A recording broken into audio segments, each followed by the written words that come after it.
नमस्ते बच्चों, good morning, नमस्कार। 10th क्लास की साइंस विषय में आप सभी का स्वागत है। हम लेसन नंबर 4 के बारे में बात कर रहे थे। इसमें अपना टॉपिक था कार्बन एवं उसके यौगिक वाला जो लेसन है, इसके बारे में अध्ययन कर रहे थे। इसके बारे में हम बहुत कुछ पढ़ चुके हैं। यानी हम कह सकते हैं कि कार्बन क्या है, कार्बन की विशेषता क्या क्या होती है, कौन कौन से अणु, कौन कौन से परमाणु इसमें पाए जाते हैं। दो टॉपिक जो यहाँ पर अपना लेसन है, इसमें भी क्या है, दो इसमें नाम दे रखे हैं यहाँ पर। यानी अपने यहाँ पर जो लेसन है, इस लेसन में एक प्रकार से जो है कार्बन क्या है, उसके यौगिक क्या है, उसके बारे में बता रखा है। दूसरे बारे में यहाँ पर चर्चा करते हैं कि ये जो कार्बन है और उसके जो यौगिक हैं, उसके कौन कौन से ऐसे यौगिक जो मतलब कार्बन के साथ मिलकर बने होते हैं। और आज हम जानते हैं अपने दैनिक जीवन में जितने भी पदार्थ हैं वो सब कार्बन से ही निर्मित होते हैं। आप सुबह उठते हैं और रात को सोते हैं, जितनी भी वस्तु का आप उठने के बाद और सोने के पहले जितनी भी वस्तुएं का उपयोग करते हैं, सब में क्या है, कार्बन मौजूद हैं। चाहे कपड़े हो, दवाइयाँ हो, कोई भी जो वस्तु है, हर वस्तु में कार्बन मौजूद होता है। तो यहाँ पर हमें है कार्बन एवं उसके यौगिक। अपना जो टॉपिक है हाइड्रोकार्बन, यानी हाइड्रोकार्बन क्या है, वैसे सिंपल रूप से मैं पहले ही बता चुका हूँ। हाइड्रोजन और कार्बन से बनने वाले यौगिक हाइड्रोकार्बन यौगिक कहलाते हैं। इसके बारे में पिछले वीडियो में भी चर्चा कर चुके हैं। अब हम बात करते हैं हाइड्रोकार्बन के प्रकार। ये दो टाइप्स के होते हैं, संतृप्त हाइड्रोकार्बन और असंतृप्त हाइड्रोकार्बन, जिसमें भी हम संतृप्त हाइड्रोकार्बन के बारे में पहले भी चर्चा कर चुके हैं। अब हम बात करेंगे यहाँ पर असंतृप्त हाइड्रोकार्बन। तो असंतृप्त अनसैचुरेटेड और संतृप्त हाइड्रोकार्बन मतलब क्या, सैचुरेटेड हाइड्रोकार्बन, और असंतृप्त का मतलब क्या है, अनसैचुरेटेड हाइड्रोकार्बन। तो किसे कहेंगे, वह हाइड्रोकार्बन जो कार्बन और कार्बन परमाणु के मध्य द्विआबंध पाया जाता है, ये से हाइड्रोकार्बन क्या कहलाएंगे, असंतृप्त हाइड्रोकार्बन कहलाते हैं। ओके, तो अब यहाँ पर हम बात करते हैं असंतृप्त हाइड्रोकार्बन भी दो प्रकार के होते हैं। यानी हम इसके असंतृप्त हाइड्रोकार्बन के प्रकार की बात करते हैं तो दो भागों में इसको बांटा गया है। हम कह सकते हैं इसकी दो श्रेणियां होती हैं, जिसे एक को तो क्या कहेंगे, एल्किन श्रेणी, और दूसरे को क्या कहेंगे, एल्काइल श्रेणी। ठीक है, और हम पूरे अगर यहाँ पर बात करते हैं हाइड्रोकार्बन की श्रेणियों की, तो तीन श्रेणियां होंगी, एक तो एल्केन श्रेणी, एक एल्किन श्रेणी और एक एल्काइन श्रेणी। अब देखो बच्चों, यहाँ से क्वेश्चन भी आता है कि एल्केन, एल्कीन और एल्काइन जो हाइड्रोकार्बन है, उसमें उनका रासायनिक सूत्र क्या होता है, उसमें कौन से आबंध पाए जाते हैं, उनमें कौन सा अणु लगने लगता है और कौन से बंधों से निर्मित होता है। तो मैं सिंपल रूप से यहाँ पर आप सभी को बता रहा हूँ इनकी विशेषताएं क्या क्या होती हैं। तो यहाँ पर मैं इसको लिख रहा हूँ विशेषताएं। विशेषताएं किनकी विशेषताएं, इन श्रेणियों की विशेषताएं क्या क्या होती हैं। तो जैसे एल्केन श्रेणी की विशेषता क्या होगी, तो पॉइंट में इसको समझा रहा हूँ यहाँ पर। जैसे फर्स्ट पॉइंट इसका रहेगा सूत्र, तो इसका सूत्र एल्केन का क्या रहता है, CnH2n होता है। इसका सूत्र क्या होगा एल्काइन का, CnH2n-2 होता है।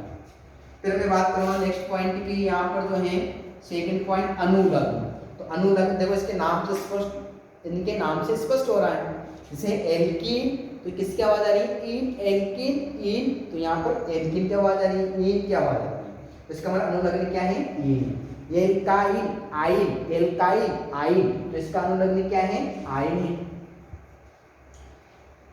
इसमें जो है यहाँ पर प्रथम सदस्य कार्बन परमाणु जो है बंद यहाँ पर इसमें उपस्थित रहेगा। प्रथम सदस्य परमाणु जो है कार्बन परमाणु, वो कार्बन 2 से शुरू होता है, कार्बन 1 से इसमें शुरू होता है। यहाँ पर तो कहाँ से शुरू होगा, कार्बन 2 से शुरू होता है, और इसमें भी एल्काइन में भी कार्बन 2 से शुरू होगा।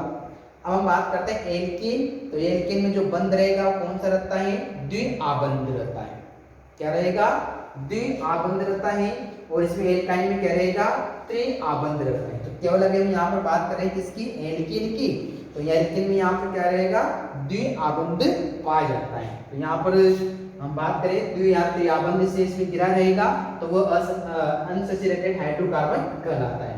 द्विबंध रहेगा या फिर इसमें क्या रहता है त्रिआबंध, त्रिआबंध से बना यौगिक है वही क्या कहलाता है, अनसैचुरेटेड हाइड्रोकार्बन कहलाता है। अब इनकी विशेषताओं के बारे में बात कर चुके हैं कि इसकी क्या क्या विशेषताएं होती हैं। ठीक है, अब हम इसको उदाहरण के माध्यम से समझते हैं। इसका एक एग्जाम्पल मैं देता हूँ किसका, यहाँ पर तो इसका सूत्र क्या है, CnH2n होता है। अब देखो यहाँ पर स्मॉल n दे रखा है, यहाँ पर भी दे रखा है। स्मॉल n का मतलब क्या है, number of carbon, number of यानी जो भी संख्या रहेगी 1 2 3, अब ये तो शुरू होता ही नहीं है, तो कहाँ से शुरू होता है, कार्बन 2 से। तो n बराबर यहाँ पर क्या रखेंगे, 2 रखेंगे। ओके, अब हम यहाँ पर सूत्र की स्थापना करते हुए Cn, अब सूत्र ये है सही, यहाँ पर अपना ये सूत्र ध्यान रखना है, CnH2n। तो n की जगह क्या रखेंगे, 2 H2 इंटू 2, n की जगह यहाँ पर क्या आएगा, वापस 2 आएगा। इसको सोल्व करेंगे इस प्रकार से, C2H2 इंटू 2 कितना, 4। ठीक है, दो कार्बन से बनने वाला जो यौगिक है ये है C2H2। अब देखो IUPAC नामकरण कैसे करते हैं, IUPAC नामकरण जो पहले हम पढ़ चुके हैं। तो ए का तो क्या लगाएंगे यहाँ पर, पूर्व लग्न प्लस अनुलग्न, पूर्व लग्न प्लस क्या बनेगा, अनुलग्न बनता है। अब पूर्व लग्न किसका लगाते हैं, कार्बन का लगाते हैं। जैसे कार्बन यहाँ पर इधर मैं बता रहा हूँ, जैसे करके पहले बता चुका हूँ आपको, कार्बन 1, कार्बन 2, कार्बन बराबर 3, कार्बन 4, कार्बन 5, कार्बन 6। अब इनको क्या बोलते हैं, जैसे कार्बन 1 है तो क्या बोलेंगे, मेथ, कार्बन 2 है तो एथ, कार्बन 3 है तो प्रो, कार्बन 4 है तो ब्यूट, कार्बन 5 है तो पैन, कार्बन 6 है तो हेक्स।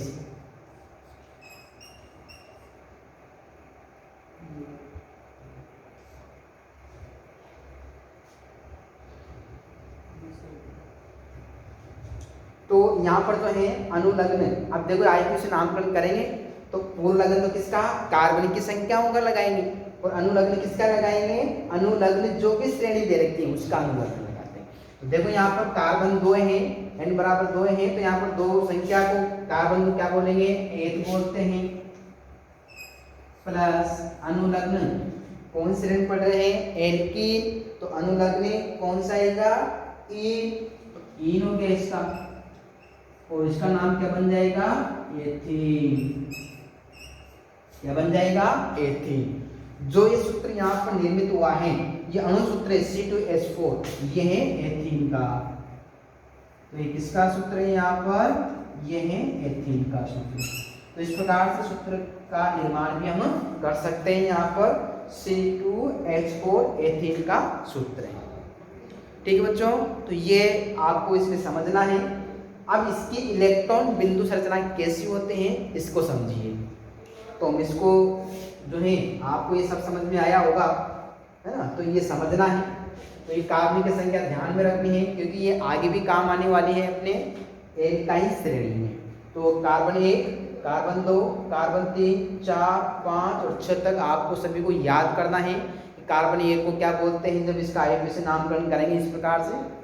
ओके, अब हम नेक्स्ट यहाँ पर जो बात करेंगे इसकी सूत्र की बात करेंगे। तो इसमें सूत्र किस प्रकार से निर्मित होता है। सूत्र का निर्माण करने के बाद अब हम क्या करेंगे, इसकी इलेक्ट्रॉन बिंदु संरचना का अध्ययन करेंगे। इलेक्ट्रॉन बिंदु संरचना, इलेक्ट्रॉन बिंदु संरचना, इलेक्ट्रॉन बिंदु संरचना यहाँ पर देखेंगे, किसकी देखेंगे, जो अभी हमने एथीन की बात करी थी, एथीन। और एथीन का सूत्र क्या लिखा था आपने, C2H4 लिखा था। देखो यहाँ पर आपने सूत्र लिखा होगा, तो C2H4 यहाँ पर इसका सूत्र दे रखा है। अब आपको ये देखना है कार्बन के कितने कार्बन इसमें यहाँ पर हैं? 2 कार्बन है, 1 और ये 2 कार्बन। अब आपको पता है कार्बन के बाइटम कोष में, यानी कार्बन की बात कर रहा हूँ, ये कार्बन तो परमाणु क्रमांक 6 होता है ना इसका, तो ये कार्बन जो है 2 और 4, बाइटम कोष में कितने इलेक्ट्रॉन हैं? 4 हैं, 1 2 3 4, 1 2 3 4। अब देखो इसको जो है यहाँ पर आप इसको इनको ऐसे भी लिख सकते हैं, जैसे ये 2 ये 2, क्योंकि कार्बन कार्बन के मध्य आपको पता है द्विआबंध पाया जाता है और कार्बन 2 से शुरू होता है। अब हाइड्रोजन कितने? 4 हाइड्रोजन है, 1 हाइड्रोजन, 2 हाइड्रोजन, 3 और 4 हाइड्रोजन। इसको आप यहाँ भी स्थापित कर सकते हैं और इसको ऊपर भी स्थापित कर सकते हैं, लेकिन करना एक जगह पर है, यानी दोनों में से, या तो ऊपर आप इसको स्थापित कर सकते हैं, है ना, या तो ऊपर कर सकते हैं या फिर नीचे स्थापित कर सकते हैं। अब हाइड्रोजन के पास परमाणु क्रमांक कितना होता है? इसका 1 होता है, तो इसके पास इलेक्ट्रॉन कितना होगा? 1 होगा। अब के कोष को पूर्ण होने के लिए 2, तो इसलिए क्या करेंगे, अगल बगल या पास वाले कार्बन परमाणु से ये जो है उसे इलेक्ट्रॉन को ग्रहण करना है। मैं इसको क्रॉस के माध्यम से दर्शा रहा हूँ, ये क्रॉस का मतलब क्या है? इसके पास 1 इलेक्ट्रॉन है। ओके, अब हम क्या करेंगे, पहले हाइड्रोजन को संतुलित करेंगे, उसके बाद फिर कार्बन को संतुलित करते हैं। जैसे ये हाइड्रोजन है, ये इसे 1 इलेक्ट्रॉन लेगा, तो इसके पास कितने हो जाएंगे? 2, तो के कोष पूरा भर चुका है। इसको संतुलित करेंगे, इसके पास भी 2 इलेक्ट्रॉन है, 1 कार्बन का 1 हाइड्रोजन का, संतुलित हो चुका है। उसी प्रकार से यहाँ पर देखिए आप, 1 कार्बन 1 हाइड्रोजन का है, 2 इसमें यहाँ पर ये भी संतुलित कर चुका है। तीसरा यहाँ पर है, इसमें नेक्स्ट जो है कार्बन परमाणु के साथ बंध बनाना है यहाँ पर। अब देखो यहाँ पर आपको पता है इसमें ये एक इलेक्ट्रॉन है, 1 हाइड्रोजन और 1 कार्बन, एक इलेक्ट्रॉन की साझेदारी से कौन सा बॉन्ड बनता है? सिंगल बॉन्ड बनता है। दो के आपस में सहयोग से कौन सा बॉन्ड बनेगा? द्विबंध बनता है, डबल बॉन्ड बनता है। 3 की साझेदारी से ट्रिपल बॉन्ड या त्रिआबंध का निर्माण होता है। तो ये तो हाइड्रोजन की बात करी थी हमने, अब किसकी बात कर रहे हैं? कार्बन की। तो इस कार्बन को देखना है और इसमें 8 इलेक्ट्रॉन होना चाहिए, अगर नहीं है तो दूसरे से ये परमाणु या इलेक्ट्रॉनों की साझेदारी करता है। क्योंकि कार्बन परमाणु इसके पास स्वयं के पास 4 है, अब इसको अष्टक पूर्ण करने के लिए कितनी की आवश्यकता है? 4 की। ठीक है, तो ये क्या करेगा? 4 तो इसके पास है, 1 हाइड्रोजन से लेगा, 1 दूसरे हाइड्रोजन से, 4 तो 6 हो गए, 2 किससे लेगा? नेक्स्ट वाले कार्बन से लेगा। देखो इस गोले को आप देखिए, ये गोला मैंने करा इस पर कार्बन पर। अब इसमें उपस्थित गोले के अंदर जो इलेक्ट्रॉन उसको काउंट करना है, 2 4 6 8। तो इस कार्बन की जो है ये पूर्ण संयुक्ता हो चुकी है। अब दूसरे कार्बन को देखना है, ठीक है, क्योंकि ये तो एक कार्बन के मध्य यहाँ पर बंध बनाया है। दूसरे कार्बन की बात करेंगे, इसके पास भी 4 है, 2 किससे लेगा? 2 हाइड्रोजन से, 2 किससे लेगा? 2 कार्बन से।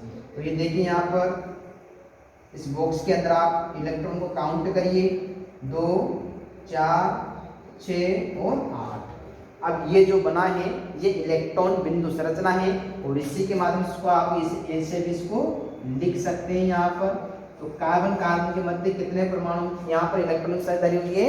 2 इलेक्ट्रॉन की साझेदारी हुई है, इसलिए द्विआबंध का निर्माण। बाकी किसके साथ यहाँ हाइड्रोजन कार्बन साथ एक, ये भी एक इलेक्ट्रॉन इसमें साझेदारी हुई है। तो इस प्रकार से ये जो है यहाँ पर संरचना का निर्माण करता है, ये 3 की संरचना सूत्र का निर्माण करता है। ये सब आपको नोट करना है।